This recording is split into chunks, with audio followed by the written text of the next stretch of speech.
La formación del tubo digestivo del libro del Lagma de embriología. Bien, para iniciar con el tema del desarrollo embrionario del aparato digestivo, tenemos que conocer que todo nuestro aparato digestivo, el esófago, el estómago, el intestino delgado, el intestino grueso, es formado a partir de esta estructura que se ve en amarillo aquí, que en el periodo embrionario es denominado tubo digestivo o tubo intestinal. Debemos saber cómo es que este tubo intestinal, formado por endodermo, la capa de tejido amarillito, cómo es que se llega a encontrar en el interior del embrión. Pues bien, para esto existen dos pliegues, el pliegue cefalocaudal y los pliegues laterales. El pliegue cefalocaudal es aquel que se da desde la cabeza hacia la colita, por eso recibe ese nombre, donde el embrión se empieza a enrollar, digamos, en el sentido que indican aquí las flechitas. Empieza a adquirir esta forma y al plegarse de esta forma cefálica hacia la parte caudal, empieza a formarse en su interior el tubo intestinal, esta parte que está recubierta de amarillito. Observen que hay una cierta parte del tubo intestinal que permanece en comunicación con la cavidad que está abajo, que es el saco vitelino. Esto tengámoslo en cuenta. De la misma manera, los pliegues laterales, este es un corte transversal del embrión, es decir, si lo vemos de esta forma, veríamos que estos pliegues laterales se desplazan en forma que indican las flechas y estos pliegues laterales también incorporan este endodermo al interior del embrión.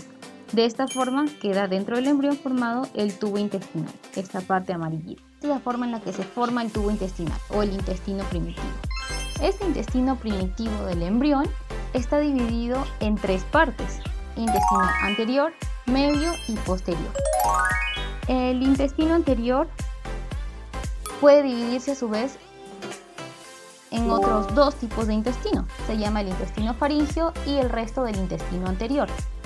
A continuación del intestino anterior viene el intestino medio y después del intestino medio el intestino posterior. Entonces, ¿dónde están los límites para diferenciar el intestino anterior, del medio y del posterior? Bien, esos límites están establecidos en las yemas, sobre todo. Por ejemplo, el intestino faríngeo es aquel que se va a ubicar desde la membrana bucofaríngea hasta la yema pulmonar. La yema pulmonar, también llamada divertículo respiratorio, divertículo tráqueo-bronquial. Después de la yema pulmonar, a continuación de esta, hasta la yema hepática, esa parte del intestino recibe el nombre del resto del intestino anterior. Caudal a la yema hepática, viendo todas las asas intestinales, va a llegar el intestino medio hasta los 2/3 derechos del colon transverso. Y finalmente el tercio izquierdo del colon transverso hasta llegar a la membrana cloacal, que va a formar el canal anal, corresponde al intestino posterior. Esas son las divisiones que tiene nuestro intestino. Además de ello, es importante recalcar que habíamos dicho que hay una porción del tubo intestinal que permanece conectada con el saco vitelino. Esta que permanece conectada es el intestino medio. Observemos las imágenes anteriores. Vean aquí, el intestino medio, que es la parte de aquí que estoy señalando, es la que permanece conectada al saco vitelino a través del conducto vitelino, también llamado conducto umbilical. Esto es importante para que veamos más adelante cómo se da la hernia umbilical.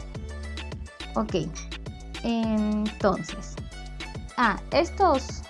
estas partes del tubo intestinal van a ser las que van a formar todo el aparato digestivo que tenemos hasta la forma adulta.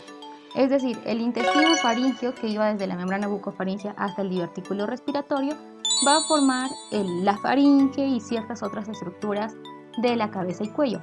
Lo que nos corresponde ahora va a ser ver esta parte de aquí, el intestino anterior, que va a formar el esófago, el estómago, el duodeno, una parte del duodeno, el hígado, la vesícula y también el páncreas. Todo ello es formado por el intestino anterior. Después tenemos el resto del duodeno, el yeyuno, el ilion, el ciego, el apéndice, el colon ascendente y los 2/3 del colon transverso. 2/3 derechos o 2/3 proximales del colon transverso. Hasta ahí tenemos el intestino medio. Y después de ello, ya para terminar, tenemos el intestino posterior, que va a abarcar el tercio distal del colon transverso, colon descendente, colon sigmoides, el recto y la parte superior del conducto anal o canal anal.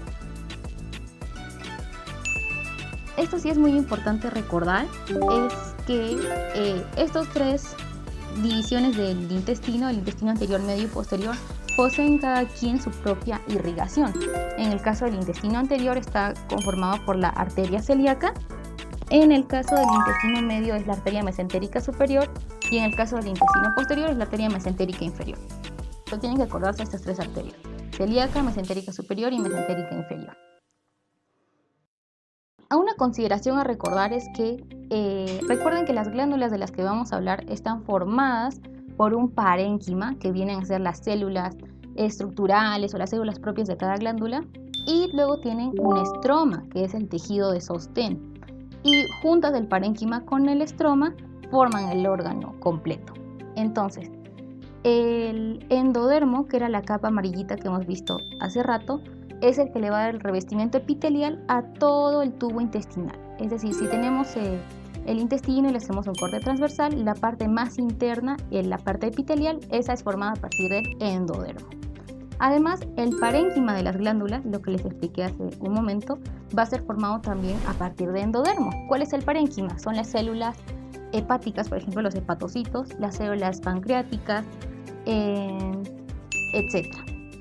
En el caso del mesodermo, que es la otra capa que les voy a mostrar más adelante también, va a formar el estroma de las glándulas, el tejido de sostén. Va a formar además los músculos que rodean al intestino, los que le dan el peristaltismo, etc. Y también las capas peritoneales que recubren en su superficie más exterior. Esas son diferentes componentes derivados de dos capas diferentes, el endodermo y el mesodermo. Bien, entonces iniciamos ahora sí con el desarrollo de los órganos que van a ser formados a partir del intestino anterior. Bien, iniciaremos con el esófago. En un embrión aproximadamente de 4 semanas de desarrollo surge esta pequeña protrusión o dilatación a partir del intestino anterior, que es llamada la yema pulmonar. La yema pulmonar, divertículo pulmonar o divertículo traqueobronquial.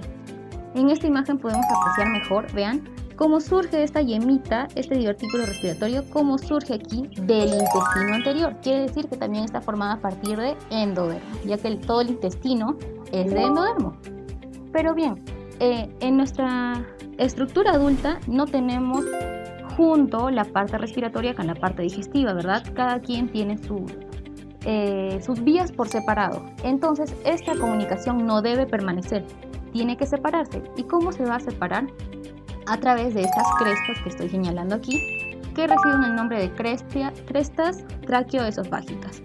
Estas crestas traqueoesofágicas van separando poco a poco el intestino anterior y lo que se está formando aquí, que va a ser la tráquea y los pulmones, quedando finalmente estos unidos constituyendo el tabique traqueoesofágico, y así queda totalmente separada la vía respiratoria de la vía digestiva.